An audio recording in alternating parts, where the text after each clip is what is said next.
日本付近は夏の太平洋高気圧が張り出し、暖かい空気に覆われています。このため九州から東北は広い範囲で晴れて気温が上がりそうです。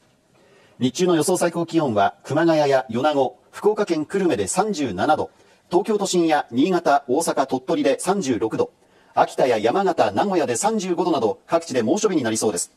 19の府県に熱中症警戒アラートが発表されていて、引き続き万全の熱中症対策が必要です。一方、フィリピンの東の海上には台風11号があって西寄りに進んでいます。